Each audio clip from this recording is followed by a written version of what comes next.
నా భర్త సింహం నాగేంద్ర చిల్లర రాజకీయాలు ఎప్పుడు చేయలేదు. ఏ పార్టీలో ఉన్నా ఎక్కడున్నా చిల్లర రాజకీయాలు డబ్బు కోసం వీళ్ళు మనసు మార్చినారు. ఏమంటే నేనుంటే వాళ్ళకి ఏమీ రాదు, ఆఫీసులను బెదిరించుకొని తినలేరు కదా, వేరే వాళ్ళు ఉంటే తింటారు. మేము జరగనీయం గల 3 నెలలు లైన్ ఇదే కుర్చీల కోసం కొట్లాట. ఏ సబ్జెక్ట్ గురించి కాదు, అజెండా గురించి కాదు, సబ్జెక్ట్ గురించి కాదు. మీరు కింద సాయన్నకి మంచి మర్యాద పెట్టామా బజార్కి ఇచ్చినామని నేను అనడానికి కారణం కూడా వాళ్ళే. కౌన్సిలర్లు సందీప్ రెడ్డి గారు, చంద్రకాంత్ రెడ్డి గారు, ఈయన వైస్ చైర్మన్ గారు పంచలేమంటున్నారు కదా. మళ్ళీ ఇది కౌన్సిలర్లు ఎన్నిక నెల ముందు ₹1 కోటి ఇది బహిరంగంగా తెలిసిన విషయం. ఇది ₹1 కోటి ఎవరికి? చంద్రకాంత్ రెడ్డికి నాగరాజు అనే వ్యక్తి ఇచ్చినాడు. ₹1 కోటి ఇచ్చినాడు అడ్వాన్స్ గా. ఆయన్ని చైర్మన్ చేయాలని మాట కూడా అయిపోయింది. ఏమంటే పైన నుండి నాకు వచ్చినందువల్ల ఆయన ఇయ్యలేకపోయినారు, చైర్మన్ పోస్ట్ గా ఆయనకి ఇవ్వలేకపోయినారు. ఇవ్వకుండా ఉండి 3 నెలల తర్వాత ఆయనకి అర్ధం డబ్బులు ఆఫర్స్ ఇచ్చింది, అర్ధం డబ్బులు ఇవ్వలే. వీళ్ళ పక్కనే ఉన్నాయి అవి మళ్ళీ ఎట్లా అట్లా ఇప్పించుకోవాలనుకుంటే ఇప్పుడు పార్టీ ఓడిపోయిన దాని వల్ల ఇప్పుడు అప్పుడు పాచిక పారలేదు, ఇప్పుడు పారించుకోవాలనే ఉద్దేశంతో ఇప్పుడు కౌన్సిలర్లకు అందరికి పంచి 1.5 లక్షలు అని చెప్పి 50,000 ఇచ్చినారు. ఇప్పుడు నన్ను దించితే ఇంకా ₹1,00,000 వాళ్ళకి ముట్టేదాన్ని బట్టి ఉండదు. అది ఇదంతా నేను కావాల్సి చెప్తున్నాను అంటున్నారు. కాదు, నాగరాజు నా భర్త సింహం నాగేందర్కి నాగరాజు అదే మీకు ఎవరైతే మద్దతు ఇస్తున్నారో నాగరాజు భార్యను చేయాలి, లోకేశ్వరం చేయాలని అదే నాగరాజే చెప్పినాడు. నేను చైర్మన్ అంటారా 5వ నెలకి కరెక్ట్ గా 5వ నెలకి చెప్పినాడు. 3 నెలలకు వాపస్ ఇచ్చినాడు అన్నారు. దాని డబ్బులు నన్నే చైర్మన్ కావాలని ₹1 కోటి ఫస్ట్ అడ్వాన్స్ గా పెట్టినాననే ఎలక్షన్ కు ముందు నెల ముందు పెట్టినాను. ఏమంటే పైన వచ్చిన దానికి మేమేం చేయలేకపోయినామని అదే నాగరాజే నా భర్త సింహం నాగేంద్రకి చెప్పినాడు. ఇది నిజం కాదా? ఇది నిజం కాదా? ఆయన చెప్పినాడు. ఆయనకే అడగండి, నాగరాజుకి అడగండి. సాక్ష్యం యాడ పెట్టుకుంటాం మా సాక్ష్యాలు? ఆయన చెప్పినాడు, నా భర్త సింహం నాగేంద్రకి చెప్పినాడు. నాకు కూడా చెప్పినాడు.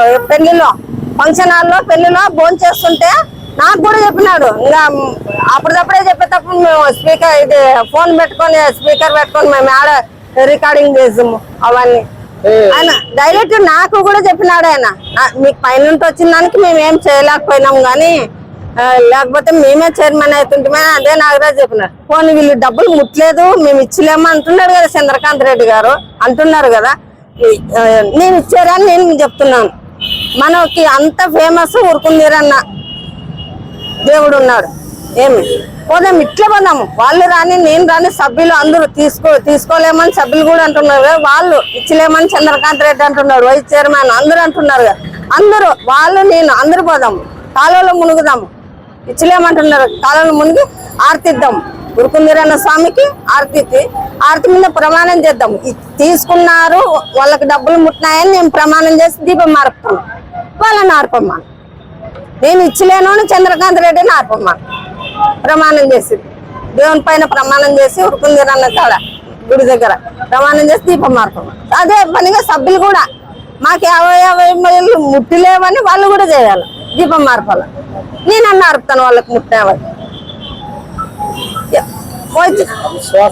ద్వారా నేను వాళ్ళకి అన్నందువలన ఎక్కడో మంది నిన్న మీడియా ముందర వాళ్ళు మాట్లాడడం జరిగింది. ఎవరు? సందీప్ రెడ్డి, చంద్రకాంత్ రెడ్డి, వైస్ చైర్మన్ గారు మాట్లాడడం జరిగింది.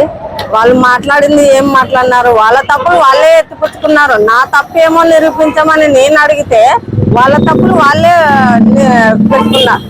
వాళ్ళు ఏమని మాట్లాడినాడు? సందీప్ రెడ్డి నీళ్ళ గురించి మాట్లాడినాడు. నీళ్ళు ఇన్ని టీంలు ఉన్నాయి, అన్ని ఉన్నాయి కరెక్టే. అది ఎందుకు తక్కువ నింపుతున్నాము, రామజల ఎందుకు నింపుతున్నాము, ఇది నింపకున్నది అంటే అది కూలిపోయింది కాబట్టి.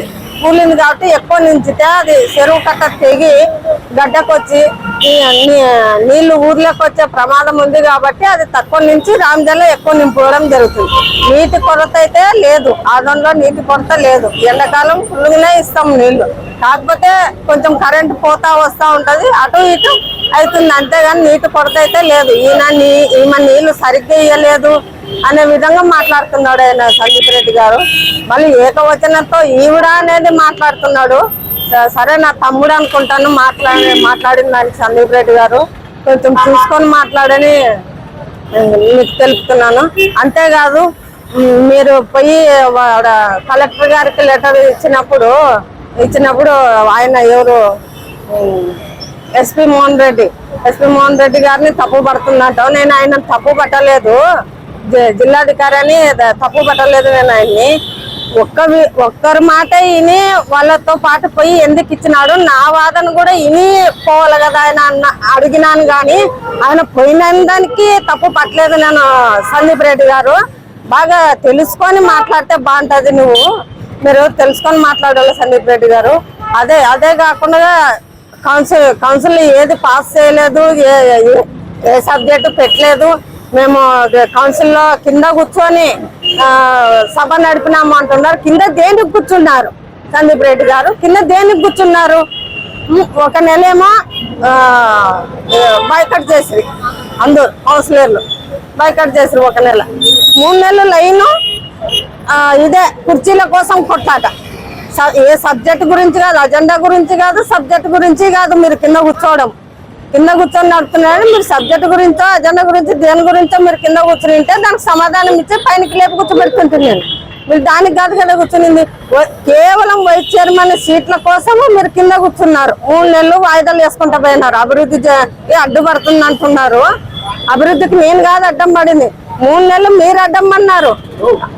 ఆ కుర్చీల కోసం కొట్లాడి టైం వేస్ట్ చేసి లాస్ట్ టైం ఏదో భోంచేసే టైం అవుతుందని అన్ని ఇది చేసి పోయేసినారు. అన్ని ఆమోదం తెలపకుండా సబ్జెక్టులన్నీ వాయిదా అని చెప్పి లేచిపోయినారు. టైం అయిందని కుర్చీల కోసం కొట్లాడుతూ టైం అయిందని లేచిపోయినారు తప్ప నేను అవటం వాయిదా వేయలేదు, అభివృద్ధికి అడ్డుపడలేదు. నేను దానికి మీరు నా మీద తప్పు మోపుతున్నారు సందీప్ రెడ్డి గారు. ఇది చాలా పెద్ద తప్పు మాట్లాడడము. ఎక్కడన్నా ఉందా వైస్ చైర్మన్లకి సపరేట్ వేసేది? ఎక్కడన్నా ఉందా? 3 ఏళ్ల నుండి ఏం చేస్తుంటామని అడుగుతారు. 3 ఏళ్ల నుండి కూడా నేను అదే చెప్తున్నాను, కమిషనర్ గారికి అదే చెప్తున్నాను. ఎట్లా ప్రోటోకాల్ ప్రకారం ఎవరికి సీటు ఎక్కడ ఉంటుందో అక్కడే వేయండి అని 3 ఏళ్ళు నేను ఫస్ట్ కుర్చీలో కూర్చున్నప్పటి నుండి కూడా అదే చెప్తున్నాను. అప్పుడున్న కమిషనర్లకు కూడా ఫోన్ చేసి కనుక్కోనండి, వాళ్ళు ఎక్కడున్నారో ఇప్పుడు వాళ్ళకి ఫోన్ చేసి కనుక్కునండి. అప్పుడు వాళ్ళకి అడిగినాను, ఇప్పుడున్న కమిషనర్ కూడా చెప్పినాను. ఇప్పుడున్న కమిషనర్ మీ మాట అయినాక అట్లా ఇదే పద్ధతిగా వేసినాడు కాబట్టి మీకు ఎక్కడో మంది ఇప్పుడు నా మీద ఎట్లా చేస్తున్నారు. కానీ పద్ధతి ప్రకారం అక్కడే ప్రధానమంత్రికే లేదు. ప్రధానమంత్రి వాళ్ళందరూ కలిసే స్పీకర్ని ఎన్నుకునేది. ఇప్పుడు మీరు ఎన్నుకున్నట్లే ఎన్నుకునేది. ఆ ప్రధానమంత్రికి స్పీకర్ పక్కన ఉండొచ్చు కదా కుర్చీ, లేదు కదా, వేరు కదా, ముందు పక్కే కదా కూర్చునేది. వాళ్ళకి సపరేట్ సీట్ అని ఉండదు కదా. అంతెందుకు ఇక్కడ అసెంబ్లీలోన సీఎం గారికే ఉండదు. సీఎంఏ కదా, సీఎం ఎమ్మెల్యేలే కదా ఎన్నుకునేది, స్పీకర్ని ఎన్నుకునేది వాళ్ళే కదా. ఆయనకే లేదు స్పీకర్ పక్కన సీటు. ఇక్కడ వైస్ చైర్మన్లకు ఎట్లా ఉంటది సపరేట్ చైర్లు? కేవలం చైర్ల కోసం వాళ్ళది ఏమో చూపించుకోవాలా, ఏంది చూపించుకుంటారు? చూపించుకునేది చూపించుకున్న వాళ్ళని వాళ్ళ హోదా చూపించుకోవాలని కుర్చీలు పక్కకి వేయమంటారు. అట్లా ఎట్లా చేస్తారు? కుర్చీలు వాళ్ళ పక్కకి వేయడానికే 3 నెలలు అన్ని వాయిదాలు పడుకుంటూ వచ్చినాయి. అభివృద్ధి జరగమంటే ఎట్లా జరుగుతుంది? మళ్ళీ ఆయన పెద్ద చదువుకున్న వ్యక్తి ఇన్ని లాజిక్లు మాట్లాడుతున్న నా మీద తప్పు మోపుతున్నాడు కదా. నేను అడ్డుపన్నానని వాళ్ళు అడ్డుపడింది నేనా?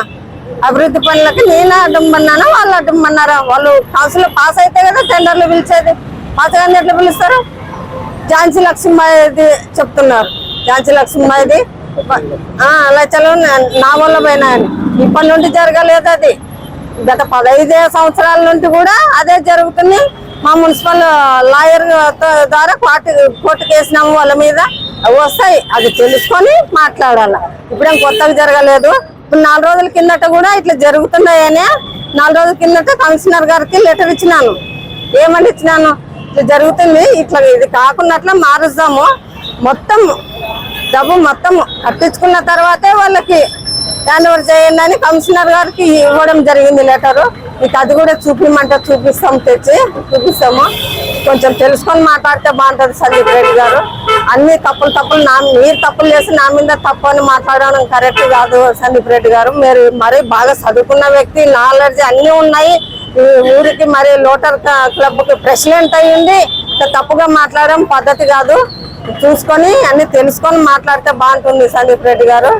మరి చంద్రకాంత్ రెడ్డి అన్న మాట్లాడినాడు, ఎక్కడ డబ్బులు మేము పంచలేదు, ఇవ్వలేదు, మీరు నిరూపించాలా, మీ భర్త గారు ఇట్లా అట్లా ఏదేదో మాట్లాడుతున్నాడు ఆయన.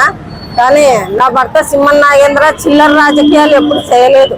ఏ పార్టీలో ఉన్నా ఎక్కడున్నా చిల్లర రాజకీయాలు చేయలేదు. ఏ పార్టీలో ఉన్నా పార్టీకి ఎంత చేయాలో అంత చేస్తూనే ఉన్నాడు. పార్టీలో ఉన్ని లేకపోని ఏ పార్టీని తప్పు పట్టలేదు. నా భర్త ఏ పార్టీకి అన్యాయం చేయలేదు, చిల్లర రాజకీయాలు చేయలేదు. నా భర్త మాట వెళ్తే నా భర్త గురించి మాట్లాడుతున్నారు, సిగరెట్ తాగిన దాని గురించి మాట్లాడుతున్నారు. 3.5 సంవత్సరాలు అయింది నా భర్త సిగరెట్లు మానేసి. ఎందుకు మానేసినాడో కూడా చెప్తాను నేను. ఒకే ఒకసారి ఆ రూమ్ లో సిగరెట్ తాగిన దానికి ఎవరో ఒకరు పెట్టినారు మీడియా వాళ్ళు, మంచిదైంది, వాళ్ళు పెట్టింది కూడా మంచిదే అయింది. అది తాగితే కూడా నా వల్ల మళ్ళీ అన్నకి సాయన్నకి మాట వస్తుంది, నేను సిగరెట్ తాగిన వల్ల ఆయనకు పెద్ద మాట వస్తుందని ఉద్దేశంతో ఆయన మానేయడం కూడా జరిగింది. 3.5 సంవత్సరాలు అయింది మానేసి. అది కూడా తెలుసుకొని మాట్లాడితే బాగుంటుంది సందీప్ రెడ్డి కానీ, వైస్ చైర్మన్ కానీ, ఈయన చంద్రకాంత్ రెడ్డి కానీ. డబ్బులు ఎందుకు పెట్టినారు? నాకు పదవి ముఖ్యం కాదు. ప్రజలకు సేవ చేసేదానికి నాకు పదవే అవసరం లేదు. ఇదే పదవుల్లోనే నేను వ్యామోహం పొందిన దాన్ని అయితే గవర్నమెంట్ తరఫున నేను ఎన్నో వదులుకున్నాను. గవర్నమెంట్ నాకు కారు ఇస్తుంది, ఎన్నో సౌకర్యాలు, కారు ఇస్తుంది, పని మనిషిని ఇస్తుంది, చాకలమ్మని దోపినిస్తుంది, చాలా వదులుకున్నాను నేను. నేను అట్లా ఉండాలనుకున్న దాన్ని అయితే అన్ని వాడుకోవచ్చు. నేను గవర్నమెంట్ తరఫున అన్ని వాడుకోవచ్చు. నా కొడుక్కి అమ్మఒడి వస్తుండే, నా కూతురికి కాలేజీది వస్తుండే, అవన్నీ ఎందుకు వదులుకున్నాను? తీసుకోవాలంటే తీసుకోలేనా? ఎవరేం చేసుకుంటారని తీసుకుంటే అవన్నీ ఎందుకు వదులుకున్నాను నేను ఎప్పుడు ఉన్నట్లే ఉండాలా. నాకు పదవి మీద వ్యామోహం ఏం లేదు, పదవే కావాలనుకునే అవసరం ఏం లేదు. నాకు ప్రజలు సేవ చేయాలంటే పదవి ఏమో అవసరం లేదు, నేను ఎలాగైనా చేస్తాను. వాళ్ళు అనుకుంటున్నారేమో పోనీ వీళ్ళు డబ్బులు ఇచ్చలేమో తీసుకోలేమో అని మాట్లాడతారు కదా. ఇదే నాగరాజ్కే ఎందుకు ఇవ్వాలనుకుంటున్నారు? సీనియర్ కౌన్సిలర్ ఉండదు కదా ఒక ఆమె, ఎవరు నాగరత్నమ్మ ఉంది, ఆమెకి ఇవ్వచ్చు. లేదంటే ఈయన కిషోర్ భార్య, ఆయన పేరు పేరు ఆమె ఉంది, వాళ్ళ మామ కౌన్సిలరే కిషోర్, వాళ్ళ మామ వాళ్ళ బావ కౌన్సిలరే.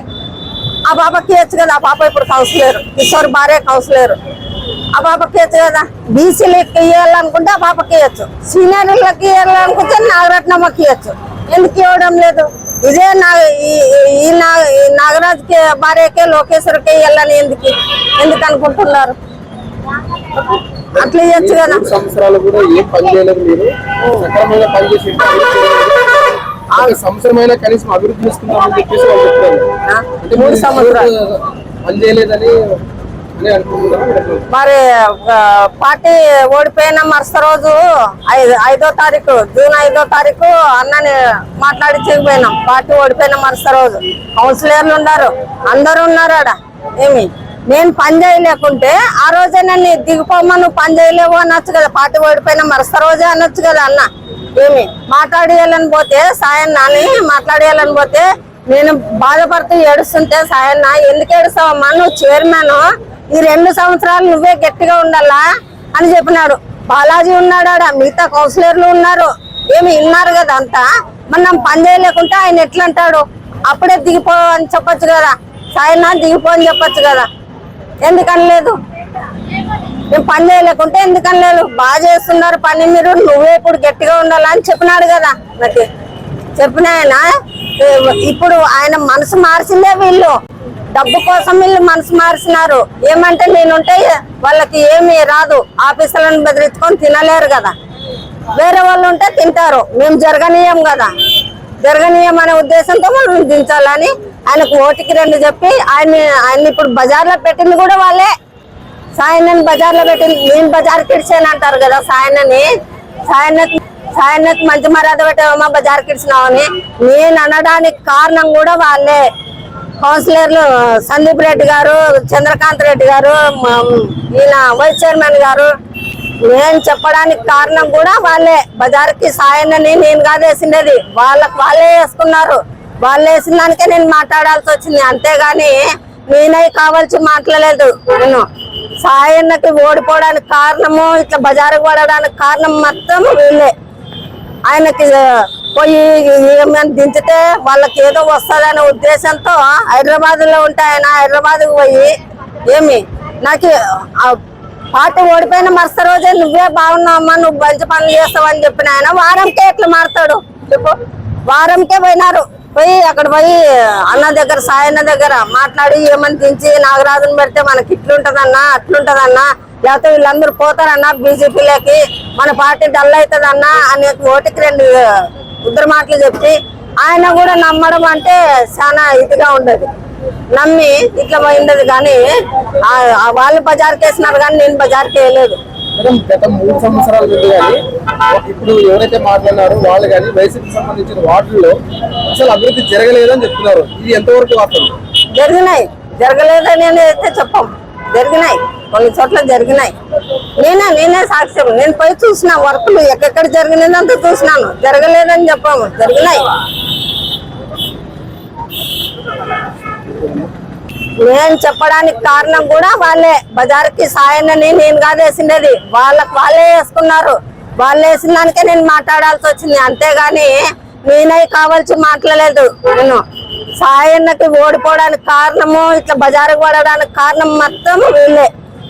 ఆయనకి పోయి ఏమైనా దించితే వాళ్ళకి ఏదో వస్తుందనే ఉద్దేశంతో హైదరాబాద్ లో ఉంటే ఆయన హైదరాబాద్కు పోయి నాకు పార్టీ ఓడిపోయిన మరుస రోజే నువ్వే బాగున్నావమ్మా, నువ్వు మంచి పనులు చేస్తావని చెప్పిన ఆయన వారంకే ఎట్లా మారుతాడు చెప్పు.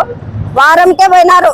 పోయి అక్కడ పోయి అన్న దగ్గర సాయన్న దగ్గర మాట్లాడి ఏమని దించి నాగరాజుని పెడితే మనకి ఇట్లుంటదన్నా అట్లుంటదన్నా, లేకపోతే వీళ్ళందరూ పోతారన్నా బీజేపీలోకి, మన పార్టీ డల్ అవుతుందన్నా అనే ఓటుకి 2 ఉద్దర మాటలు చెప్పి ఆయన కూడా నమ్మడం అంటే చాలా ఇదిగా ఉండదు.